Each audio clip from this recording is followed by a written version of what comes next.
on va passer à l'histoire éditoriale du Hobbit. Je parle de l'histoire éditoriale anglaise, bien évidemment. Je ne vais pas parler de la manière dont le Hobbit a été traduit en français, voilà, avec Francis Ledoux, etc. Je n'en parle pas.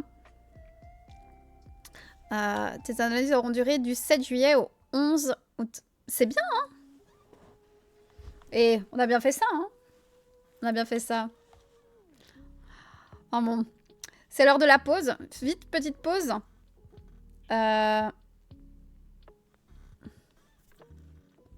Presque un mois, ben oui. Si vous avez besoin de faire un refill de petites boissons, pause pipi, pause caca, ça risque peut-être d'être un peu long, mais c'est le moment. Vous êtes là, vous êtes présents. Oh, Lingpuchi, merci beaucoup pour l'abonnement offert pour Miku. C'est tellement gentil, merci beaucoup. Merci pour Miku. C'est qui ton impref? Dain? Dain. Ah, le détail en plus. Mais oui, mais oui. C'est vrai que c'est dommage, mais écoute, Sagittarius, ça, je suis déjà tellement contente. Je suis déjà tellement contente. Vraiment, merci. Merci, Lingpuchi, merci, merci. Non, mais dans le Hobbit. Dain?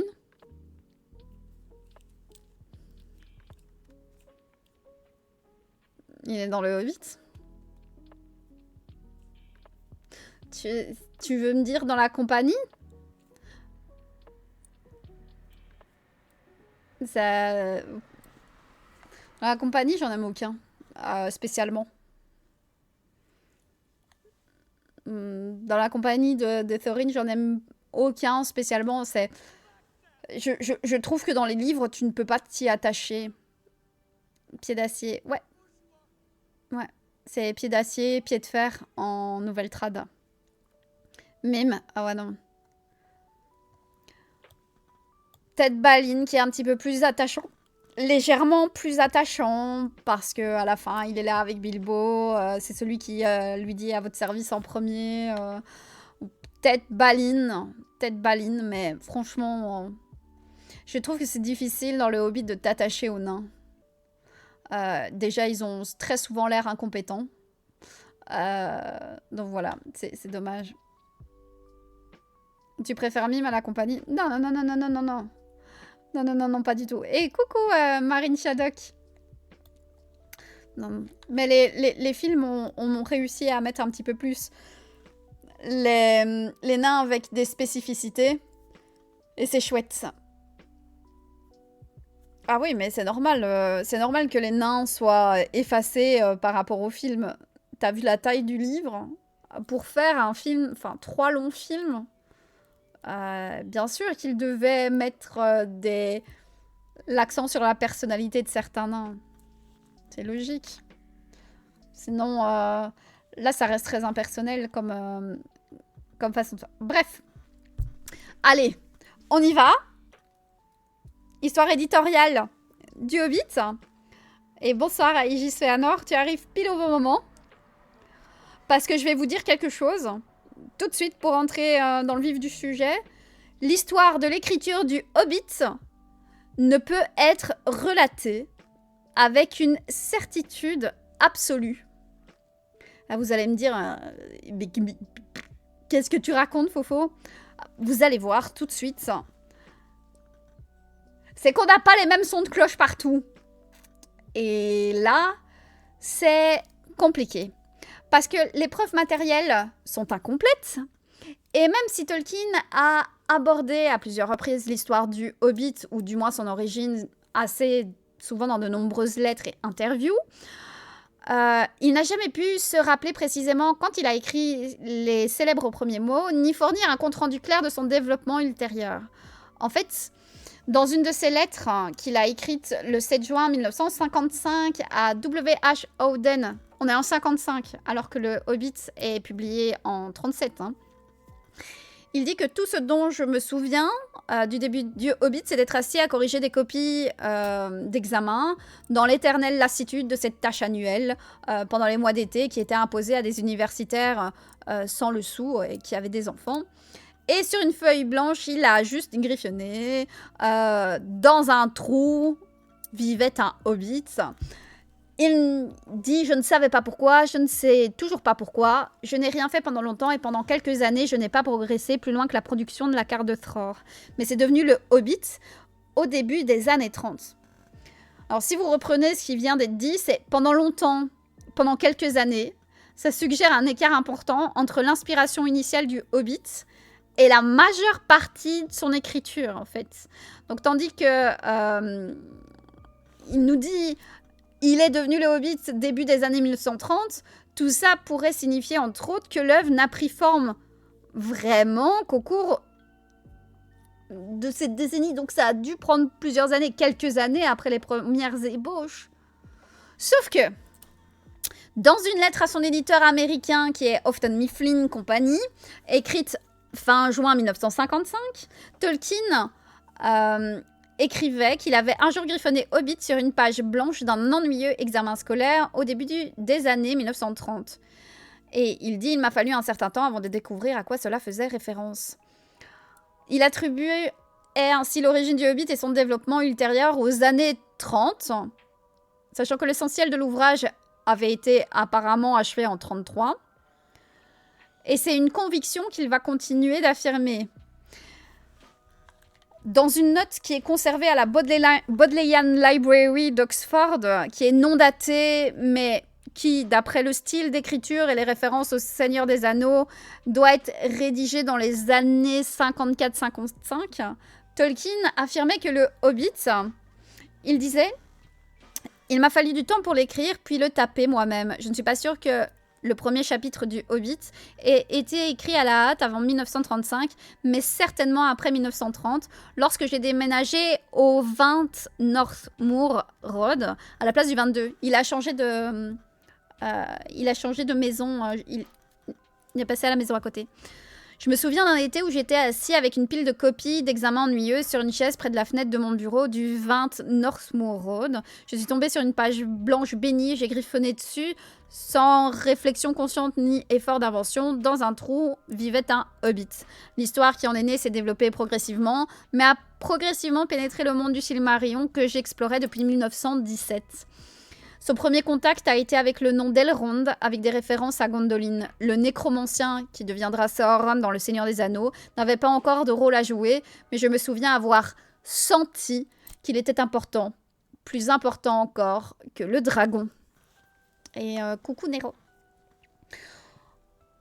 En 1968, lors d'une interview sur le Hobbit pour la BBC, il va raconter à peu près la même histoire quant à son origine, mais il est encore, si vous voulez, plus catégorique en disant qu'il pouvait très clairement voir encore le coin de ma maison du 20 Northmoor Road où cela s'était passé. En fait, malgré une certaine confusion qu'il a donnée, Tolkien reste quand même convaincu dans les années 50 qu'il n'avait pas commencé le Hobbit avant 1930. En effet, il avait indiqué approximativement cette date dès le 31 août 1937, juste avant la publication du Hobbit. Parce que dans une lettre qu'il a envoyée à Monsieur Firth de chez George Allen et Unwin, les éditeurs anglais, il a écrit que « Mon fils aîné avait 13 ans lorsqu'il a entendu le feuilleton ». Donc les histoires qu'il racontait du Hobbit. Cela n'a pas plu aux plus jeunes qui ont dû grandir avec lui successivement. Il faut savoir que John, le fils aîné de Tolkien, avait 13 ans en 1930-31. À ses souvenirs de l'auteur, il faut cependant opposer ceux de John Tolkien et de son frère Michael. Donc les deux fils aînés de Tolkien vont être en opposition avec ce que leur père dit. Parce que le fils aîné a déclaré lors d'entretiens et de conversations que son père avait commencé le Hobbit en 1926 ou 27. Il se souvient avoir entendu l'histoire racontée à lui et à ses frères dans le bureau de leur père au 22 Northmoor Road, donc avant 1930. Par portion de 2, 3 ou 4 chapitres chaque Noël. Michael Tolkien l'a écrit comme l'a écrit son jeune frère Christopher. En fait, ça c'est ce qu'on a dans la préface du Hobbit. Il est marqué « Il a enregistré longtemps après ses souvenirs des soirées où mon père se tenait dos au feu dans un petit bureau de la maison du 22 Northmoor Road et nous racontait des histoires à mes frères et moi. Il a dit se souvenir parfaitement de l'occasion où mon père avait annoncé qu'il allait nous raconter une longue histoire à propos d'un petit être aux pattes velues nous avait demandé comment il devait s'appeler. Puis, répondant de lui-même, il a dit « Je pense que nous l'appellerons un hobbit ». Comme ma famille avait déménagé de cette maison au début 1930 et que mon frère avait conservé ses propres histoires imitant le Hobbit, qu'il datait de 1929, il était convaincu que le Hobbit avait commencé au plus tard cette année-là. Il pensait que mon père avait écrit la première phrase l'été précédant le début de son récit, et qu'il répétait ces mots comme s'il les avait inventés sur un coup de tête. Mon frère se souvenait aussi que j'étais alors âgée de 4 ou 5 ans, très préoccupée par la cohérence mesquine de l'histoire et qu'à une occasion, j'avais interrompu mon père en lui disant « La dernière fois, tu as dit que la porte d'entrée de Bilbo était bleue et tu as dit que Thorin avait un gland doré sur sa capuche, mais tu viens de dire que la porte d'entrée de Bilbo était verte et que la capuche de Thorin était argentée. » Ce à quoi mon père a murmuré « Satané garçon », puis a traversé la pièce jusqu'à son bureau pour prendre note. Donc ça, c'est un truc très marquant de Christopher qui, déjà tout petit, suit vraiment les histoires de son papa, quoi.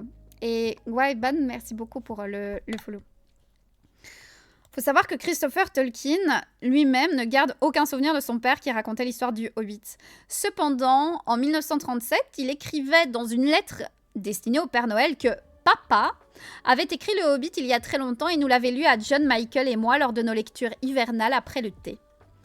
De ce tissu de preuves-là, on peut conclure au moins que Tolkien a raconté le Hobbit à ses fils par partie, et si les deux plus jeunes ont dû grandir successivement, le récit a dû se tenir sur plusieurs années. Ça s'est étalé. Le début de cette période ne peut être avant 1926, lorsque Tolkien et sa famille s'installèrent à Northmoor Road à Oxford. Donc, tous les récits s'accordent à dire que Tolkien écrivit les premiers mots du Hobbit après son retour de Leeds à Oxford, parce qu'il a été professeur à l'université de Leeds avant de devenir professeur à Oxford. Et donc, il y a une considération supplémentaire qui suggère une date, pas avant 1927 ou 28. Parce que dans sa lettre à W.H. Auden du 7 juin 1955, Tolkien fit remarquer entre parenthèses que ses fils n'aimaient pas plus le Hobbit que le livre « Le merveilleux pays des Snurgs » de E.A. Wyke Smith, publié en septembre 27. Vu la date, je dois dire qu'il s'agissait probablement d'un livre source inconscient pour les Hobbits, et non pour quoi que ce soit d'autre. Donc ça, il le dit. Bonsoir, maman. Si tel est le cas, il semblerait que le récit du Hobbit, si ce n'est l'écriture de sa première phrase apparemment indépendante, est dû sur la publication du pays merveilleux des Snurgs, donc pas avant Noël 1927. Cela concorde avec les souvenirs de Michael Tolkien, qui indiquerait que le Hobbit avait été raconté fin des années 20, peut-être 28 ou 29, lorsque Christopher lui-même avait 4 ou 5 ans. Et ensemble, ces éléments corroborent mieux l'affirmation de Tolkien selon laquelle ses plus jeunes fils devaient grandir avec l'histoire. Car en 30, lorsque John l'aîné avait 13 ans, Michael avait déjà 10 ans et Christopher 6, des âges auxquels le Hobbit a déjà plu à d'innombrables lecteurs et auditeurs, sans parler de deux garçons qui semblaient avoir été particulièrement créatifs. Mais même ainsi, il reste les souvenirs de Tolkien lui-même, qui a commencé le Hobbit après janvier 30 au 20, plutôt qu'au 22 Northmoor Road à Oxford, et on peut souhaiter donner un point supplémentaire aux déclarations de l'auteur lui-même. Donc voilà, on est vraiment là sur... vous voyez, c'est très compliqué de savoir pour le Hobbit. Savoir avec précision pour le Hobbit, c'est vraiment compliqué, parce qu'on a les souvenirs du père qui sont flous, et puis on a les souvenirs des enfants qui vont presque en contradiction avec ce que le père dit, donc c'est assez compliqué. Coucou Goaiban, merci beaucoup pour tes lives que je suis depuis quelques temps. Oh, merci Molokai pour le Prime, merci beaucoup, bienvenue. Bienvenue ici, merci beaucoup pour le Prime, c'est tellement gentil, merci beaucoup. Désolée si tu as déjà répondu à la question, mais comptes-tu lire Tolkien à la mémoire de l'Antiquité? Oui, je compte le lire. J'aime beaucoup Isabelle Pantin, même si Isabelle Pantin est très... Je trouve n'est pas facile à lire, dans le sens où parmi les spécialistes de Tolkien, elle est sans doute l'une des plus difficiles à lire. Mais oui, évidemment que je vais lire Tolkien à la mémoire de l'Antiquité. J'adore Isabelle Pantin. C'est sûr et certain que je vais le dévorer. Voilà. Et j'ai hâte qu'il sorte. Bref. Donc vous voyez, le déroulement de la composition du Hobbit est difficile à discerner, en partie parce que les commentaires de Tolkien sur l'histoire de l'œuvre tendent à être vagues lorsqu'ils expriment le passage du temps. Les exemples de pour une longue période ou pour quelques années, qu'il y a dans une des lettres citées plus tôt, ça a été relevé. Et surtout, dans l'autre lettre, il dit « Il a fallu un certain temps avant que je découvre à quoi le mot Hobbit faisait référence. » Ça pourrait désigner des années, des mois ou peut-être seulement des semaines. Puis, dans la note à la bibliothèque baudelairienne, on a le « s'est déroulé progressivement ». Donc, on a cette impression que c'est graduel. En fait, même dans une lettre au journal de The Observer, il écrivait que le récit s'est interrompu pendant environ s'est arrêté environ 1 an à 2 moments distincts, sans préciser lesquels ni quelle année. Et dans une interview qu'il a donnée en 1957 à Ruth Arshaw, qui s'appelle Carnival of Books, donc le carnaval des livres, il a déclaré que ce n'était que quelques mois plus tard qu'il a pensé que les premiers mots du Hobbit étaient trop beaux pour être laissés au dos d'une copie d'examen. J'ai d'abord écrit le premier chapitre, puis je l'ai oublié, puis j'ai écrit une autre partie. Je vois encore les trous. Il y a un très gros trou après qu'il, c'est-à-dire Bilbo, Gandalf et les nains, ait atteint le nid des aigles. Après cela, je ne savais vraiment plus comment continuer. Dans une interview qu'il a donnée en 1967 à Charlotte et Dennis Plimer, interview très intéressante d'ailleurs, il déclare à propos de la fameuse première phrase « Je n'en savais pas plus sur les créatures, donc c'est-à-dire les hobbits, que cela. Il a fallu des années avant que son histoire ne prenne de l'ampleur. » Et dans une autre interview en 66, si vous voulez, cette sorte de hiatus entre l'inspiration et le premier manuscrit, c'est comme s'il la faisait disparaître. J'étais en train de corriger des copies d'examen, un travail fastidieux, lorsque je suis tombée sur une page blanche rendue par quelqu'un. Une page blanche est un atout pour tous les correcteurs et j'étais fou de joie. J'ai retourné la feuille, écrit au dos, dans un trou vivait un hobbit. Je n'avais aucune idée de ce qu'était un hobbit. Ou peut-être avais-je pressenti qu'il s'agissait d'une petite créature, mais je n'avais jamais entendu ce mot et ne l'avais jamais utilisé. Alors j'ai décidé que c'était le début d'un bon livre pour mes enfants et j'ai commencé à écrire. Donc, Tolkien se contredit même lui-même d'une certaine façon. En fait, plus le temps passe et même ses souvenirs semblent évoluer. Mais au moins, il a inventé une histoire, qu'il l'ait ou non commencé par en la couchant sur le papier tout de suite, quoi. Des récits comme Roverandom ou Le fermier Gilles de Ham suggèrent comme ceci que le Hobbit a très probablement commencé par un récit oral. Humphrey Carpenter, l'auteur de la biographie de Tolkien et celui qui a compulsé les lettres pour donner l'ouvrage des lettres, rapportait en 1977, il nous disait « John et Michael Tolkien ne sont pas certains que ce qu'ils écoutaient était nécessairement une histoire écrite. Ils pensent qu'il pourrait bien s'agir d'un certain nombre de récits improvisés qui ont ensuite été intégrés au Hobbit proprement dit. » En fait, il se peut que la majeure partie du Hobbit n'ait été couchée sur papier qu'au début des années 30 ou n'ait été développée en détail qu'alors, et que c'est ce dont Tolkien se souvenait lorsqu'il a daté l'origine de l'œuvre. Mais le jeune Christopher Tolkien semble avoir connu le Hobbit comme une histoire écrite et l'avoir décrit comme telle dans sa lettre de 37 au Père Noël, comme une œuvre lue aux garçons de Tolkien. Il faut reconnaître que le Hobbit était ou est devenu en grandissant une histoire pour enfants plus longue et plus complexe que celle que Tolkien avait écrite auparavant, peut-être trop longue et trop complexe pour être racontée entièrement de mémoire. Et bonsoir Brubraise. Le plus ancien manuscrit existant d'une partie quelconque du Hobbit n'a que 6 pages sur 3 feuillets. Alors là, j'en profite pour vous parler d'un ouvrage que j'adore, dans lequel vous avez toutes ces informations-là aussi.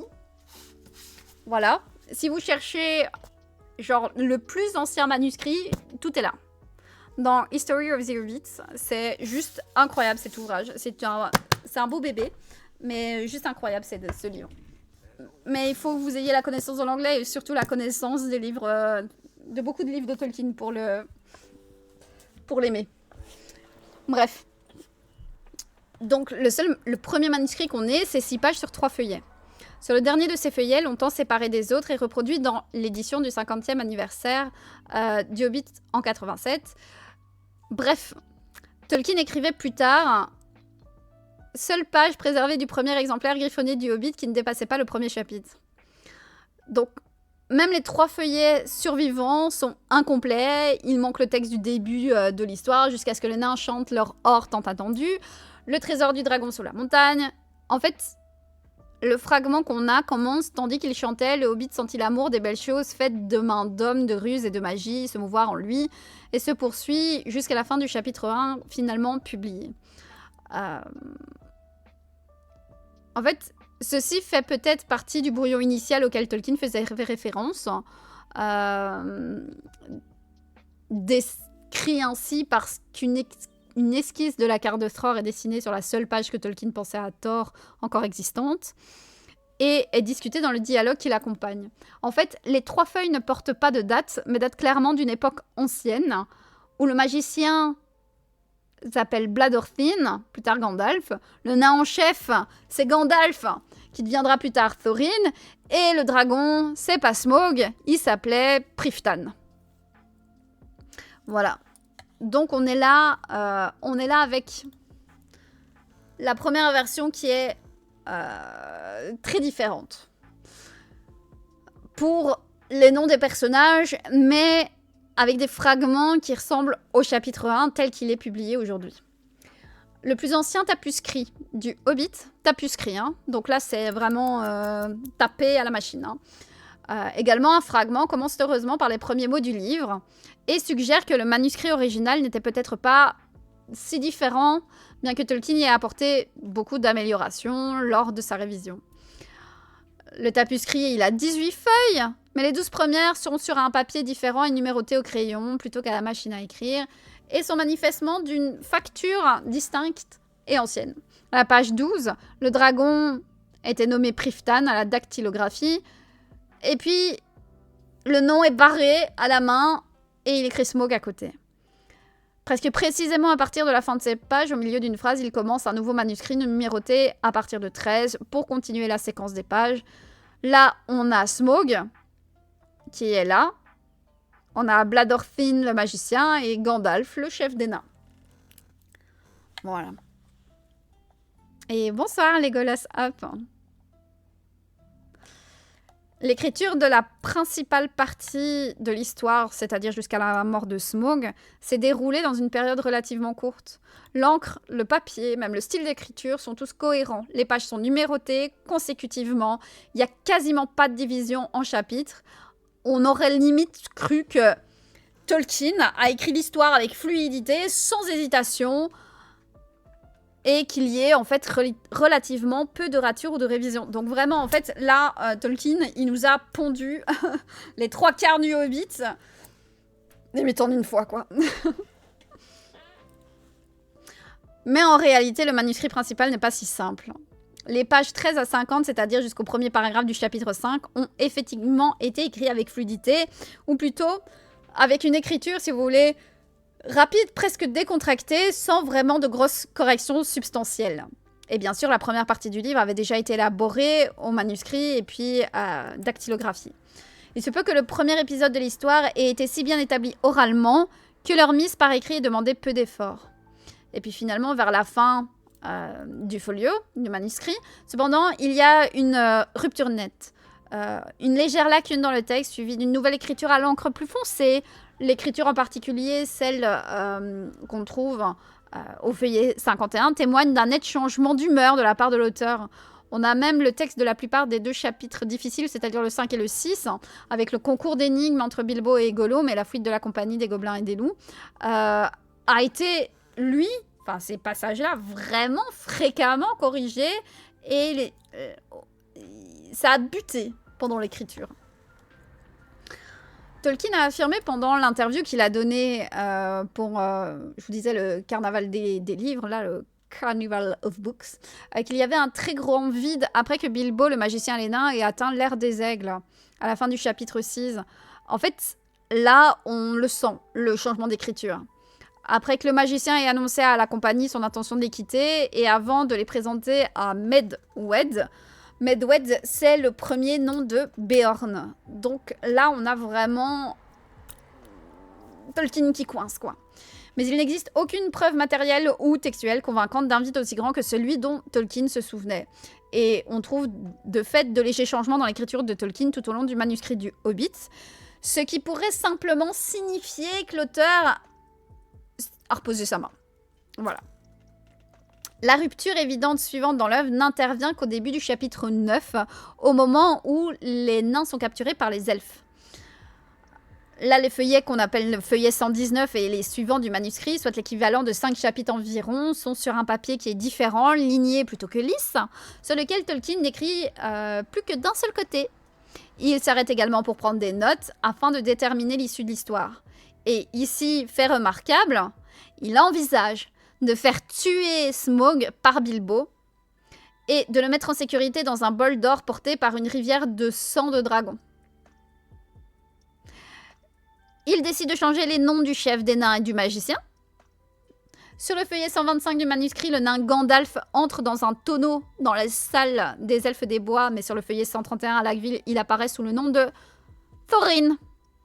Et lorsque le magicien est à nouveau mentionné nommément, beaucoup plus tard, dans le récit, il est enfin devenu Gandalf plutôt que Bladorfin.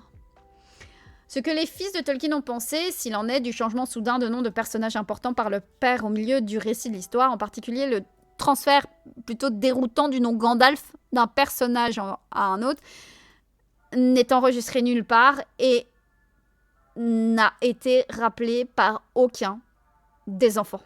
Personne ne s'en rappelle. Cette section du manuscrit ici, elle semble se poursuivre jusqu'à l'épisode Le Feu et l'eau, le moment où on a Smaug qui se bat, qui va détruire Lagueville. Bonne nuit, Miko. Le moment où Smaug donc, attaque Lagueville et est tué par Bard juste avant la chute du dragon sur la ville. Il semble presque certain que Tolkien ait ensuite cessé de travailler sur l'histoire pendant un certain temps. Des modifications d'écriture et de papier sont évidentes dès la suite, dès la reprise. On observe également des différences de ton marquées à partir de la réapparition de Bard, où Tolkien aborde d'emblée les questions importantes de propriété, de politique et de guerre. Il y a un changement de ton, et on le voit vraiment fort dans le livre. Il convient également de noter que dans le tapisserie complet du Hobbit, que Tolkien commença à préparer parallèlement à cette phase d'écriture, le magicien est Gandalf, le nain est Thorin tout du long. Il y a un trou évident dans la dactylographie vers la fin du chapitre Feu et eau, après la phrase, et ce fut la fin de Smaug et Esgaroth, mais pas de Bard. Et alors que les feuilles du tapuscrit jusqu'alors étaient numérotées à la machine à écrire, le reste du livre, inséré ultérieurement, se distingue par des numéros qui ont été rajoutés au crayon. Selon l'auteur de la biographie Humphrey Carpenter, Tolkien abandonna l'histoire après avoir décrit la mort de Smaug parce que ses fils grandissaient et ne demandaient plus de lecture d'hiver. Il n'y avait donc aucune raison pour que le Hobbit soit jamais terminé. Et pourtant, jusqu'en 1936, le livre pour enfants d'Owen Barfield, qui s'appelle La trompette d'argent, était réputé pour être un grand succès auprès des fils et de la fille de Tolkien. Dans sa lettre de décembre 1937 au Père Noël, Christopher écrivait que lorsque son père lisait le Hobbit à ses fils, le dernier chapitre était plutôt grossièrement rédigé et pas du tout dactylographié.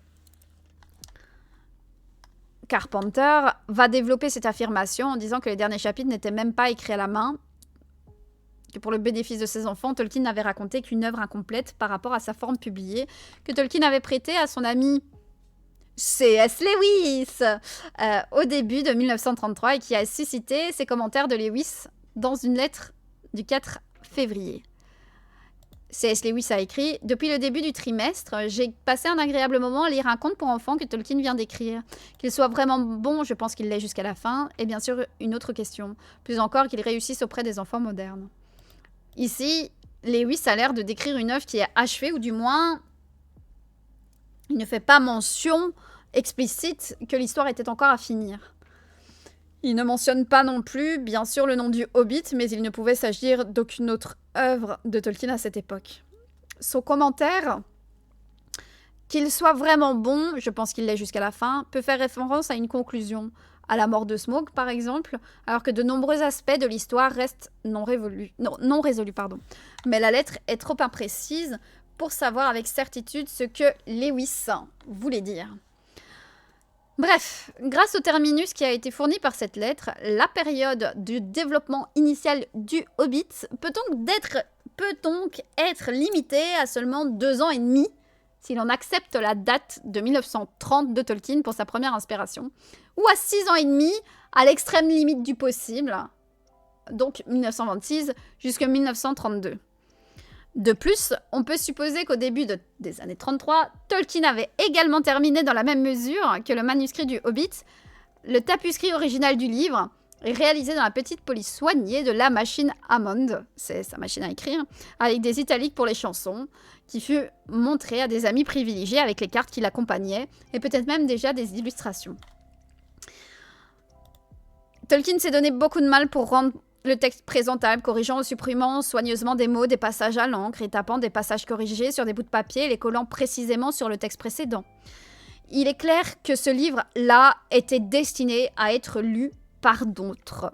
Et c'est sûrement celui-ci, plutôt que le manuscrit avec ses ébauches occasionnelles et ses noms obsolètes, que Tolkien a prêté à ses amis. Il écrit dans une lettre, en 1937, bien que ce soit strictement moi qui l'ai imposé à mes amis.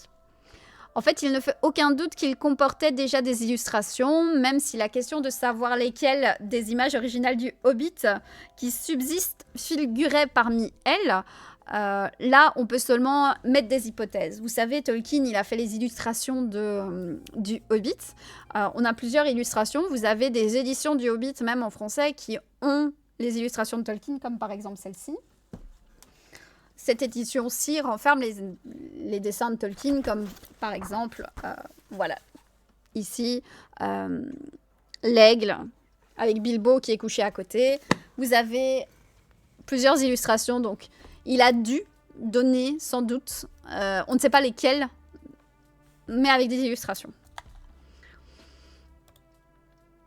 Ensuite, entre 1933 et 1936, le tapuscrit du Hobbit va errer chez d'autres lecteurs, notamment chez une certaine Madame Griffith, une étudiante en licence de littérature qui était sous la supervision de Tolkien.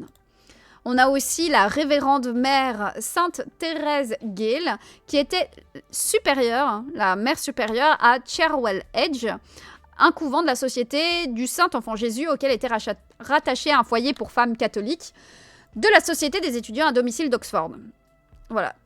Et surtout, à une certaine Suzanne Daniel,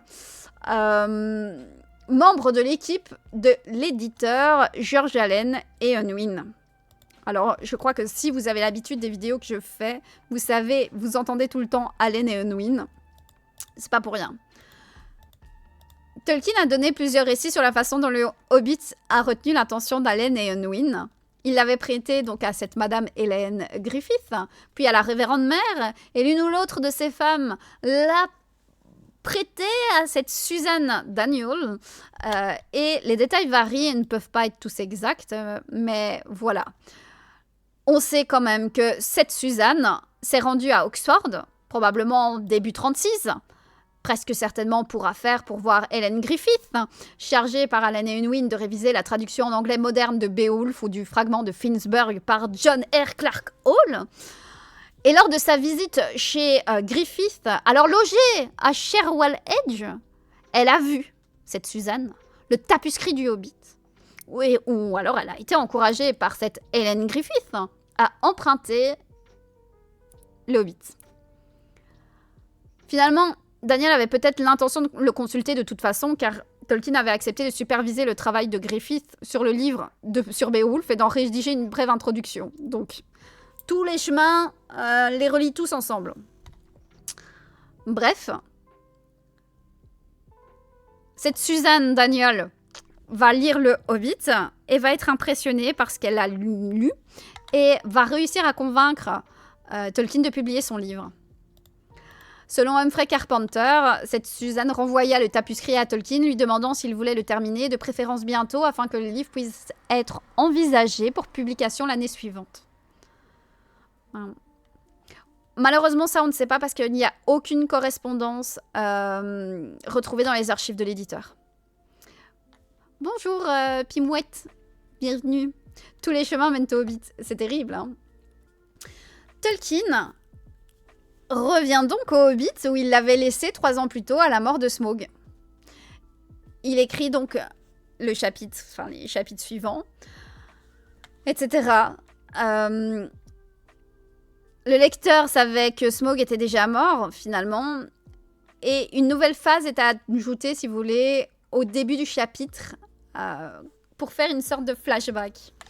Et Tolkien a ajouté, si vous voulez, aussi un texte à la fin du chapitre pour, si vous voulez, comme une petite partie dans un espace vide.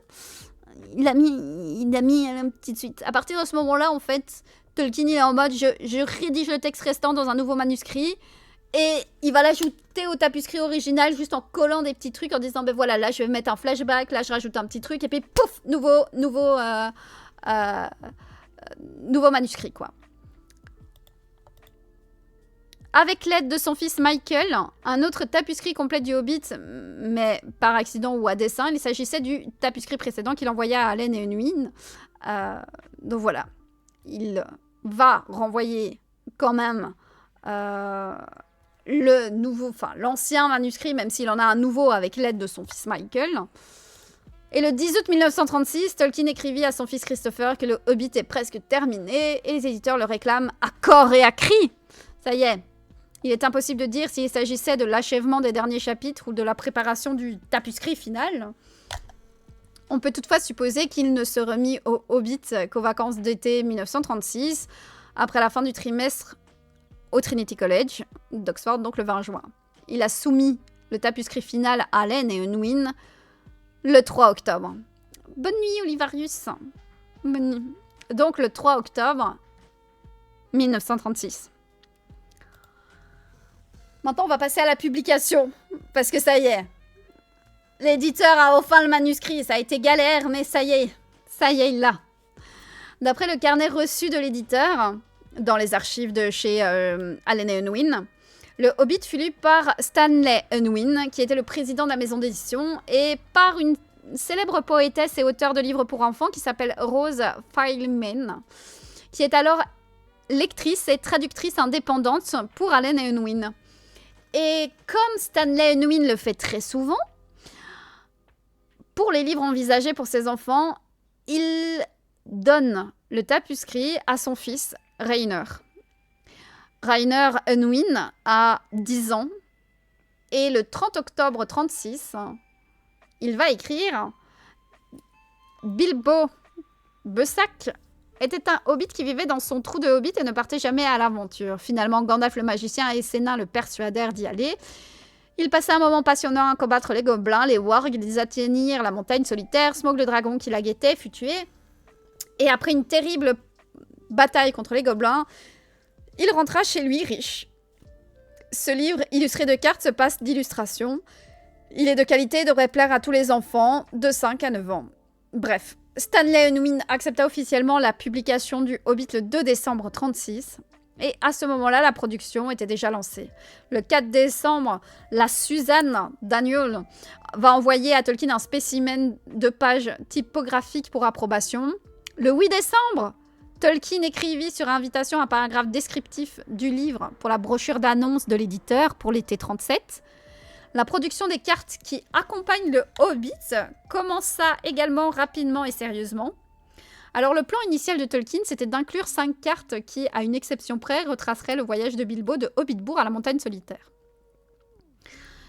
Il travailla particulièrement sur la carte de Thror. Il voulait qu'elle apparaisse dans le livre comme un fac-similé d'un document réel avec les lettres lunaires mentionnées par Elrond au chapitre 3, imprimées en miroir au verso de la feuille, afin qu'elle puisse être lue correctement à travers la lumière. Et ça c'est... On l'a ici, hein.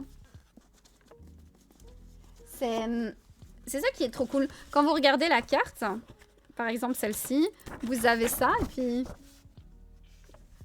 En fait, si vous mettez bien... Ça se voit légèrement. Si je mets ma lumière devant, peut-être. Peut-être que si je mets ma lumière derrière, vous allez le voir. Voilà.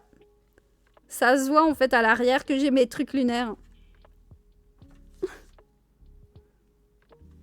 C'est marrant.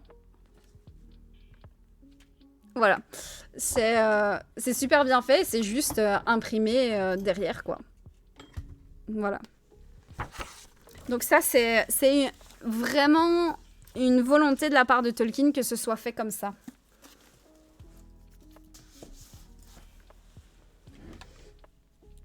Donc, en fait, seule la carte de Thror et la carte plus générale des contrées sauvages furent publiées et pour des raisons d'économie, elles furent imprimées sous forme de pages de garde plutôt que de feuilles intercalaires, la première avec des runes nécessairement du même côté que le reste de l'illustration.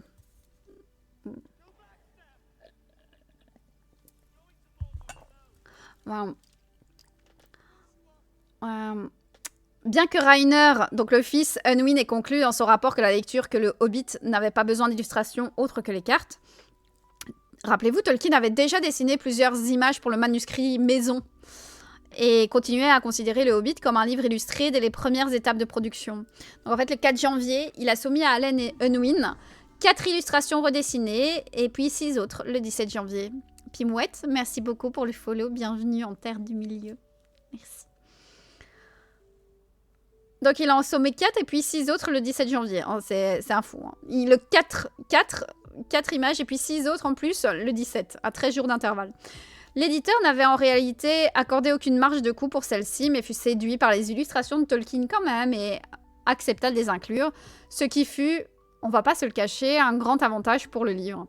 Parce que les illustrations, elles enrichissent le texte et fournissent des détails de paysages et d'architecture que l'auteur ne décrit pas forcément avec les mots. Tolkien a également fourni les illustrations et les lettrages de la jaquette originale, un modèle durable encore et avec de légères modifications, reproduit sur certaines éditions. Alors, attendez, où est ma boîte?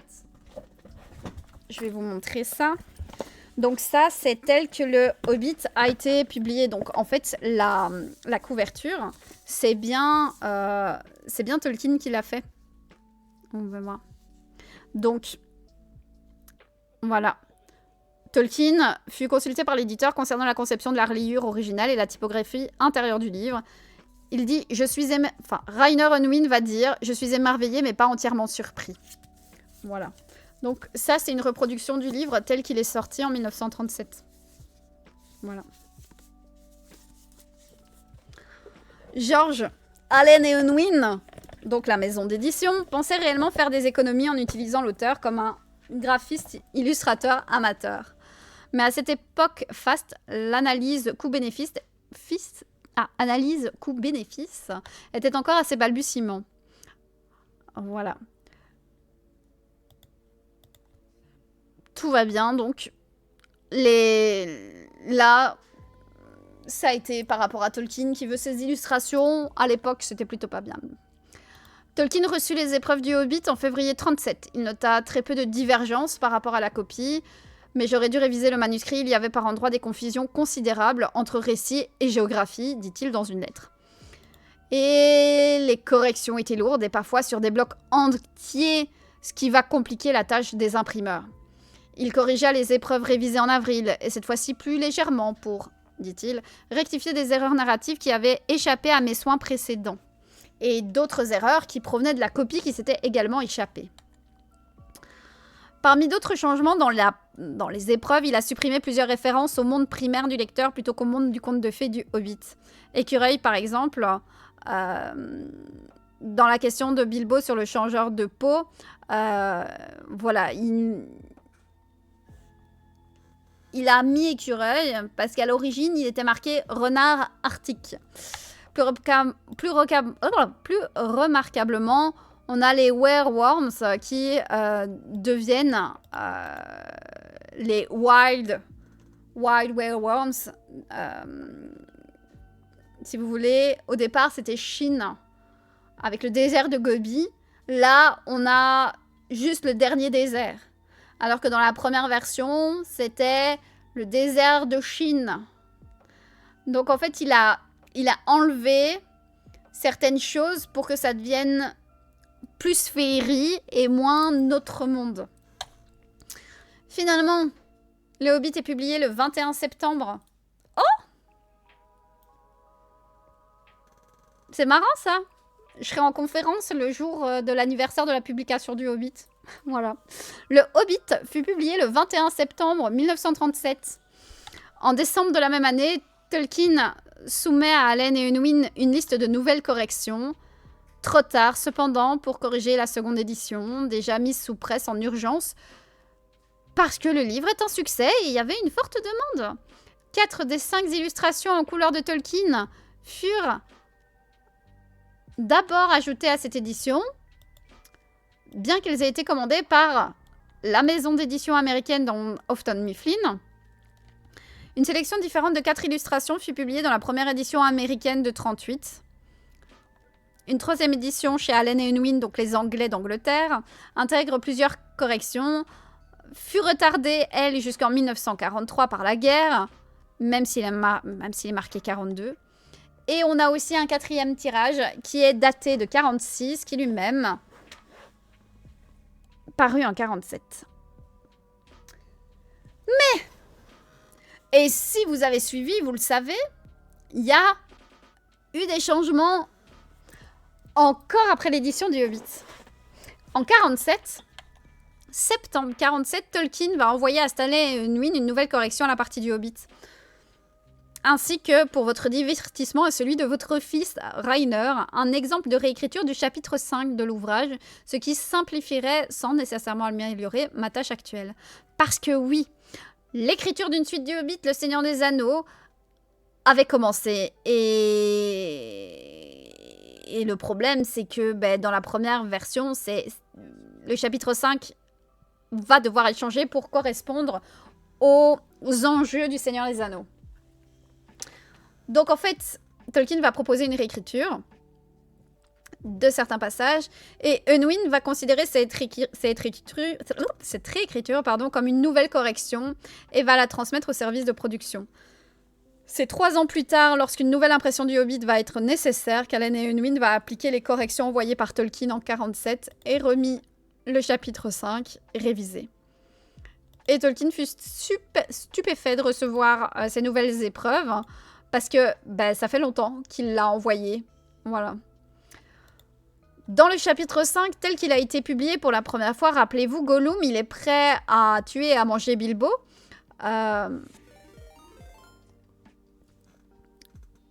Jérémy, merci beaucoup pour le raid. Bienvenue. Bienvenue aux viewers, bienvenue en Terre du Milieu. On est en train de raconter l'histoire de publication du Hobbit. Bienvenue à tout le monde. Vous étiez sur quoi? Je vois que tu étais en Just Chatting, Jérémy. Bien le bonsoir. Bienvenue en Terre du Milieu à toi et tes viewers. Bonsoir à tous ceux qui arrivent. Je vais vite me présenter pour vous qui arrivez. Moi, c'est Faustea et je suis spécialiste sur Tolkien et la Terre du Milieu, c'est-à-dire qu'autour de moi, j'ai plus de 300 ouvrages de Tolkien, parce que souvent, Tolkien ou Tolkien, on pense que c'est Seigneur des Anneaux, le Hobbit, le Silmarillion, mais en fait, c'est beaucoup, beaucoup, beaucoup plus vaste que ça. Et moi, je suis spécialisée là-dedans. Donc, bienvenue à vous et Mao Paline, merci beaucoup pour le follow. Bienvenue à toi. Et oui, changer la catégorie, je sais, sur Mario Kart World. Ah, ok. Oh, trop bien. Trop bien. Mais j'espère que tu t'es bien amusé alors sur Mario Kart. En multistream, à mon avis, vous avez dû bien vous marrer. Ouais. Et bonne nuit à ce repose-toi bien. Donc voilà, pour ceux qui aiment la Terre du Milieu. Je suis sûre que vous allez apprendre des choses. Donc là, en fait, on parlait de l'histoire de publication du Hobbit, qui est difficile à dater exactement. Et elle a subi beaucoup de changements, parce que peut-être que vous ne le savez pas, mais le Hobbit qui est publié en 1937 a un chapitre qui est totalement différent quand Le Seigneur des Anneaux sort. Le chapitre 5, qui s'appelle « Des énigmes dans le noir », a été totalement réécrit pour le Seigneur des Anneaux, parce que, justement, j'allais justement l'expliquer ici, dans le chapitre 5, tel qu'il a été publié pour la première fois, Gollum, bien que prêt à tuer et à manger Bilbo, quand même, considère néanmoins le concours d'énigmes comme sacré. Et lorsqu'il perd, et qu'il ne peut offrir à Bilbo le cadeau qu'il lui avait promis, l'anneau magique qui confère juste de l'invisibilité. On n'est pas sur l'artefact maléfique de Sauron à ce moment-là, c'est vraiment juste un anneau magique qui donne de l'invisibilité. Gollum va s'excuser et montre au Hobbit une issue pour sortir des cavernes. Vous connaissez le Hobbit avec ce changement de chapitre. Dans Le Seigneur des Anneaux, l'anneau de Gollum se révèle un objet d'un grand pouvoir. L'anneau unique fabriqué par le Seigneur des Ténèbres avec une emprise de corruptrice sur son porteur. C'est normal que Gollum ne pouvait pas le donner. Et c'est pour ça que dans le chapitre 5 révisé, publié pour la première fois en 51, sachant que Le Seigneur des Anneaux est publié en 54, en fait, Gollum ne promet pas un cadeau, mais de montrer à Bilbo une issue. Et si vous voulez, lorsque Bilbo va remporter la victoire, Gollum compte le tuer à l'aide de l'anneau. Et finalement, il a perdu son anneau, Bilbo l'a trouvé, et même sans l'anneau, Gollum va tenter de le tuer. Bref, le chapitre révisé, ça correspond plus à la nature de l'anneau unique, tel que c'est développé dans Le Seigneur des Anneaux. Mais donc, on a un chapitre totalement différent dans la première version du Hobbit de 1937. Voilà. Je fais des lives IRL autour de la culture japonaise, cuisine, langue, live IRL, enchantée. Eh bien, enchantée, Jérémy. Je viens te suivre, voilà, je viens te suivre, et mais quel plaisir en tout cas pour le raid, et cette fois que j'ai pu rencontrer Howard Shore, mais c'est vrai? Oh mais c'est fou ça! Et en plus Protsky tu le connais? Mais c'est fou, le monde est tout petit. Eh ben coucou Protsky. Bonsoir à tous ceux qui arrivent. Mais donc, ici on est... Dans Le Seigneur des Anneaux, il est clairement établi que l'anneau, dans sa tentative de retourner auprès de son créateur malveillant, a établi une emprise malsaine sur Bilbo à partir du moment où il l'a trouvé, poussant le Hobbit, par ailleurs honnête, à mentir à ses compagnons. Cependant, comme Le Seigneur des Anneaux n'était pas encore prévu pour être publié, Tolkien expliquait entre-temps les différences entre la première et la deuxième édition de l'épisode de Gollum dans une note d'auteur ajoutée à l'impression du Hobbit en 51. Donc voilà. On a... quelques modifications supplémentaires au récit de Bilbo sur le jeu des énigmes, au chapitre 6 aussi, pour le mettre en cohérence avec le chapitre 5, justement avec ce mensonge à cause de l'influence de l'anneau. Donc Tolkien avait alors rejeté le livre pour enfants comme support pour raconter d'autres histoires de la Terre du Milieu, à ce moment-là. Ainsi que les terres où se déroulent les Hobbits, mais n'y sont pas nommés, furent appelés là dans Le Seigneur des Anneaux. Donc en fait... on se rend compte que dans le Hobbit, ils ne les nomment pas, mais dans Le Seigneur des Anneaux, ça y est, tout commence à avoir un nom. D'ailleurs, on le voit déjà s'orienter dans cette direction dans les derniers chapitres du Hobbit. Voilà. On a vraiment un changement dans le Hobbit à cause de l'arrivée du Seigneur des Anneaux. Tout simplement. Donc... D'ailleurs, C.S. Lewis, l'auteur de Narnia, qui était ami avec Tolkien, dira que... il y a un très curieux changement de ton à la fin du Hobbit. Il dira, à mesure que l'humour et la simplicité des premiers chapitres passent, la pure hobbiterie s'estompe et nous passons insensiblement à un monde épique. Fin 1937, lorsque Tolkien, à la demande de son éditeur Stanley Unwin, entreprit d'écrire une suite au Hobbit, il aborda d'abord Le Seigneur des Anneaux avec le même style et le même ton de conte pour enfants que ceux des premières parties du Hobbit. Et c'est sans doute parce qu'il estimait encore que cette approche était attendue d'un livre destiné, une fois de plus, à un public enfantin. Mais Tolkien va très rapidement se rendre compte que ce mode d'écriture ne lui convient plus et qu'il pouvait plus. Il pouvait plus. Et il regretta parfois de l'avoir employé dans le Hobbit, tout simplement. Donc... ça, c'est un truc qu'on retrouve dans ses lettres, notamment dans une lettre qu'il a écrite en avril 59. Il écrivait que le Hobbit s'adressait ouvertement aux enfants pour 2 raisons. J'avais moi-même des enfants à l'époque et j'avais l'habitude d'inventer des histoires éphémères pour eux. J'avais été élevée dans la croyance qu'il existait un lien réel et particulier entre les enfants et les contes de fées, ou plutôt dans la croyance que c'était une opinion reçue de mon entourage et des éditeurs. J'en doutais, car cela ne correspondait ni à mon expérience personnelle, ni à mes goûts, ni à mes observations des enfants, notamment les miens, mais la convention était forte. Voilà. Bonne nuit, Richie. Me fait manger un mochi dégueulasse. Ah, c'est vrai? Il a composé et écrit une grande partie de la symphonie du Seigneur pas loin de chez moi, il était invité d'honneur. Oh, mais c'est fou ça! C'est fou. Mais c'est fou. Les musiques d'Howard Shore, elles sont... J'ai une petite fille de 4 ans et demi, et parfois dans la voiture, je mets les musiques du Seigneur des Anneaux, et à chaque fois, elle est là. Oh, c'est quoi, maman? Et elle adore ça, et c'est... Ça marque beaucoup de personnes, et même les enfants sont marqués par ça, mais c'est fou. Et bonne nuit, Richie, et merci, Bams, pour le follow, bienvenue. Et coucou, Idril, comment vas-tu? Apparemment, et ça, vous le savez, on en a déjà parlé, si vous avez suivi les analyses du Hobbit, Tolkien a entrepris de réviser le Hobbit de manière plus substantielle en 1960. Et là, il a carrément tout changé, c'est-à-dire qu'il va le remanier dans un langage qui ne s'adressait plus du tout aux enfants. Le truc, c'est qu'on a le début du Hobbit de 60, et puis il va abandonner le texte.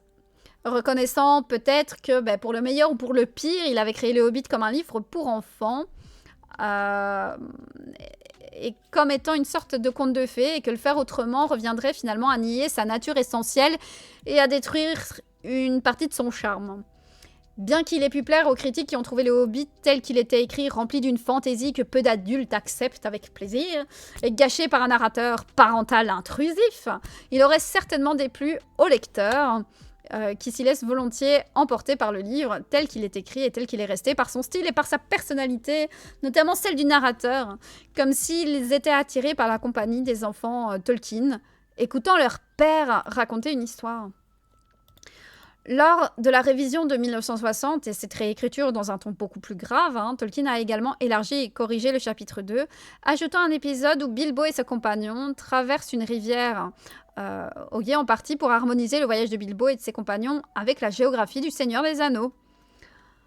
Cet épisode a été lu par le fils de Tolkien, Christopher, dans une conférence de la Mythopoeic Society de 1987 à Milwaukee dans le Wisconsin. Voilà, si ça vous intéresse. Cependant, le texte révisé n'ayant jamais été utilisé, des incohérences subsistent encore entre le Hobbit et sa suite concernant la distance et le temps de parcours pour le même territoire. Tolkien a de nouveau corrigé le Hobbit pour des éditions américaines et britanniques en 1966. Notamment, c'est dans ces corrections-là que la cote en argent devient la cote de Mithril pour coller au Seigneur des Anneaux. C'est une correction de 66. Et donc, tout ça pour vous dire que le Seigneur des Anneaux a transformé le Hobbit profondément. Et que même après le Hobbit, même après l'édition du Hobbit, Tolkien va retravailler le texte, va même imaginer, retransformer et mettre un ton plus grave. Et puis, plus du tout, quoi. Il va laisser le texte et se dire, c'est bon, j'ai juste fait les dernières corrections et c'est tout. Sachant que Tolkien meurt en 73. Il meurt en 73. Le 2 septembre 73, ses dernières corrections sont apportées en 66 pour un livre qu'il aurait commencé potentiellement entre 1926 et 1930. Je sais pas si vous calculez, mais vous imaginez à quel point cet homme, il a écrit des milliards de choses avec le Silmarillion et toutes les versions qu'il y a, avec le Seigneur des Anneaux, etc. Mais pour vous dire à quel point le Hobbit, qui n'était pas forcément le livre le plus fou de sa carrière, l'a traversé, quoi. C'est assez fou. Mais donc voilà, je vous ai fait l'histoire ici éditoriale du Hobbit. C'est comme ça que le Hobbit a été publié, a eu ses changements, plein de choses, grosso modo. Plein de choses pour le Hobbit. De fou, j'ai écouté à ma petite fille aussi les musiques depuis qu'elle est bébé. Oh, t'es une petite fille. Oh. Bah, déjà, félicitations à toi. Et puis, incroyable les musiques. Ouais, ma fille, elle...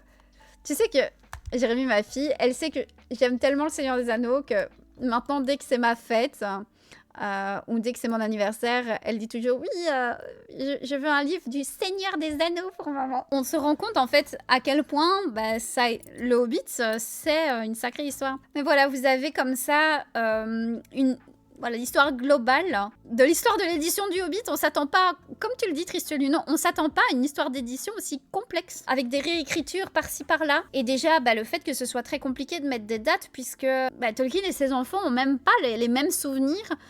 C'est un peu chaud. C'est un peu chaud pour avoir, voilà, on a une idée globale. Mais une fois que le bouquin est bien dans sur les rails de l'édition, là, il y a les échanges de lettres, que ce soit entre l'éditeur et Tolkien. Donc là, on a une meilleure vision de tout ce qu'il y a. Mais c'est clair et net que c'est une sacrée histoire. En tout cas, j'espère que ça vous a plu.